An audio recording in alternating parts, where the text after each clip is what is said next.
السلام علیکم ورحمۃ اللہ وبرکاتہ۔ مولانا، میں پوچھنا چاہتا تھا کہ پیشاب کرتے وقت مٹی سے یا کسی مٹی کے ڈھیلے سے استنجا کر لیا،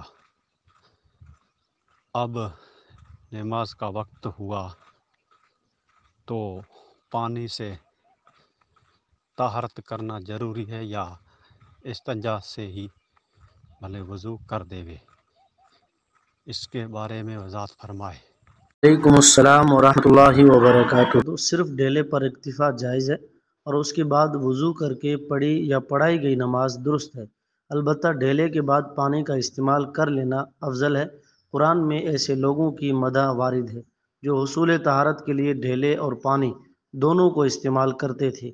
فیہ رجال یحبون ان یتطہروا واللہ یحب المتطہرین، اس میں ایسے لوگ ہیں جو پاک صاف ہونے کو پسند کرتے ہیں اور اللہ پاک صاف لوگوں کو پسند کرتا ہے۔ یہ سورہ توبہ کی آیت ہے اور آیت نمبر ہے 108۔